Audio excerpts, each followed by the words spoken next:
Bismillahirrahmanirrahim. Assalamualaikum warahmatullahi wabarakatuh. Saudara sebangsa dan setanah air, saya ingin mempertontonkan bagaimana barometer hukum yang terjadi di Indonesia. 2 November 2023, Damai Hari Lubis selaku koordinator advokat tim pembela ulama dan aktivis melakukan pelaporan terhadap Anwar Usman di Polda Metro Jaya. Dan hari ini telah berlangsung hampir dengan 2 tahun, kami tidak pernah tahu apa yang terjadi dengan laporan kami tersebut. Akan tetapi, sebaliknya, pada tanggal 30 April 2025, seorang anak bangsa yang mengaku telah melaksanakan tugas sebagai presiden 2 periode melaporkan ke Polda Metro Jaya. Pada hari itu dilaporkan, hari itu pula langsung mendapatkan semacam perintah untuk melakukan penyelidikan, ya.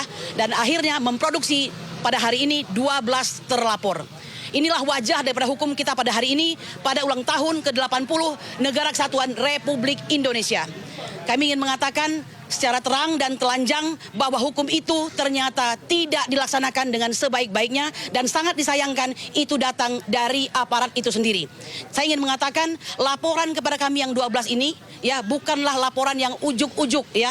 Ini merupakan dasarnya adalah laporan kami terlebih dahulu yang menjadi Dumas di Bareskrim. Seharusnya jika berdasarkan pasal 10 Undang-Undang, ya, Perlindungan Saksi dan Korban, itu tidak boleh dilakukan lapor balik oleh Saudara Joko Widodo, ya. Justru dia melapor balik untuk mengcounter laporan kami tersebut.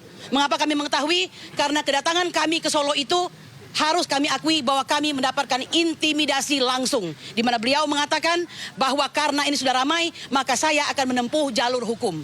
Jalur hukum yang dimaksud itu bukan melakukan gugatan ke suatu pengadilan negeri, bukan, akan tetapi mempolisikan. Dan inilah akhirnya kami telah sampai di fase penyidikan. Sebagai anak bangsa, kami mengatakan tidak ada satupun di antara kami yang takut di penjara, tapi tidak pantas kami di penjara.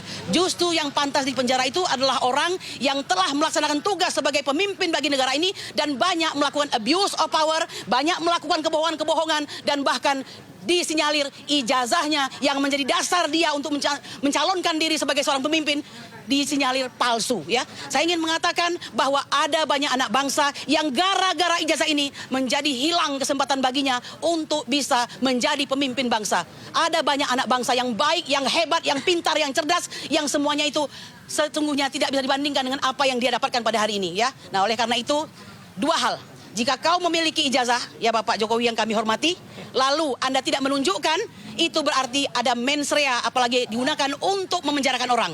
Tapi jika Anda memang tidak mempunyai ijazah tersebut, maka itu berarti sebuah kejahatan. Demikian, Assalamualaikum warahmatullahi wabarakatuh. HUT kemerdekaan Indonesia, merdeka! Merdeka! Merdeka!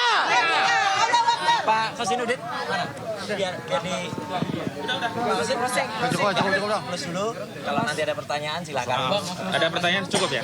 Bisa. Karena ada unsur pidana. Nanti dari Pak sendiri ada yang dibawa nggak berkas-berkas segala macam, boleh ke kamera Pak. Oke, jadi hari ini saya tidak membawa apa-apa, ya, karena memang ini harusnya tidak ada apa-apa, ya gitu. Jadi sebuah laporan yang salah, sebuah laporan yang konyol, ya banyak sekali kesalahan dan harusnya sebagai Kapolda Metro Jaya yang baru, ya Bapak Irjen Asep, ya tolong koreksi anak buah Anda, ya anak buah Anda menjalankan tugas yang tidak semestinya. Ya, itu aja pesan saya dan kepada Pak Prabowo juga, ya. Kalau ini terjadi sesuatu maka di resim Bapak Prabowo lah di pemerintahannya terjadi kriminalisasi dan terjadi intimidasi terhadap anak bangsa yang dilakukan oleh aparat kepolisian yang seharusnya itu tidak terjadi. Saya kira itu aja ya. Kenapa? Berarti sejauh ini PD nggak salah di kasus ini. Optimis kalau tidak salah. Oh iyalah, gitu justru kami makanya berani menerbitkan buku itu dengan benar, gitu ya. Gitu. Saya kira itu dulu ya yang ingin saya sampaikan. Sedikit aja ada satu kuasa hukum saya ingin nambahkan sebentar aja, namanya Pak Timbo. Ya, rekan-rekan media, ya, ada dua hal yang mau kami tambahkan.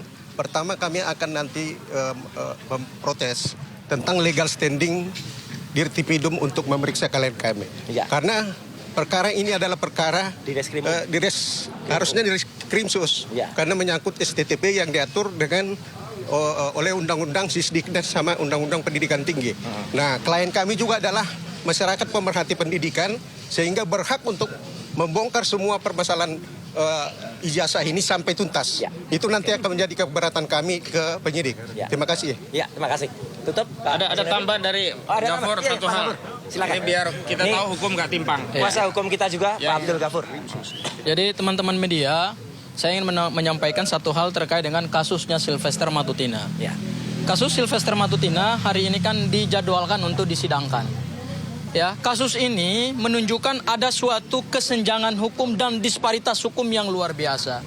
Di satu sisi, pemeriksaan terhadap laporan Pak Joko Widodo sedang dikebut oleh Polda Metro Jaya.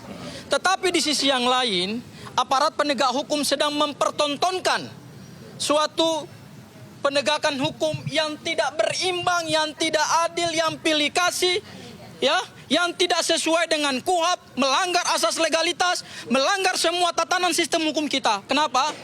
Karena kasus Sylvester Matutina itu sudah ingkrah.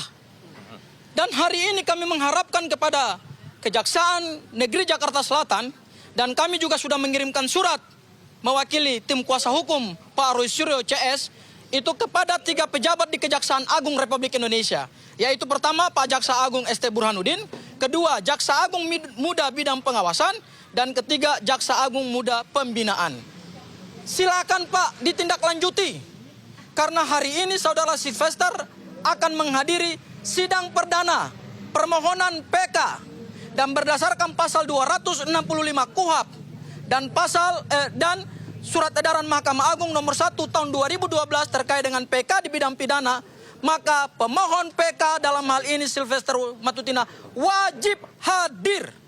Dan kalau tidak hadir, PK-nya tidak bisa diproses oleh Pengadilan Negeri Jakarta Selatan. Dan kalau diproses oleh Pengadilan Negeri Jakarta Selatan, berarti telah terjadi kerusakan hukum yang masif. Dilakukan oleh Kejaksaan dan dilakukan juga oleh Pengadilan Negeri Jakarta Selatan. Ya. Hal yang kedua, Saudara Sylvester berdasarkan keterangan dari Kapus Penkum Kejaksaan Agung yang notabene merupakan mantan Kepala Kejaksaan Negeri Jakarta Selatan menyatakan bahwa surat eksekusi telah diterbitkan pada tahun 2019. Tetapi karena Saudara Sylvester tidak bisa ditahan karena saat itu menghilang. Hari ini Saudara Sylvester akan menghadiri persidangan PK. Pak Jaksa Agung, Pak Jaksa Kejari Jakarta Selatan, tangkap Sylvester di Pengadilan Negeri Jakarta Selatan. Buru dia hari ini, penjarakan. Tidak ada alasan bagi kejaksaan untuk tidak menahan Saudara Sylvester. Kalau Saudara Sylvester tidak ditahan oleh kejaksaan, maka sesungguhnya wibawa negara hukum kita sudah hancur. Tatanan sistem peradilan pidana kita sudah hancur lebur. Dan yang melakukan pengrusakan adalah aparat penegak hukum. Barangkali itu Bang yang bisa saya sampaikan. Baik, terima kasih semuanya ya. Terima kasih semuanya. Sampai ketemu dan mohon bersabar nanti kalau kami keluar juga kita akan doorstop lagi. Makasih. Terima kasih ya.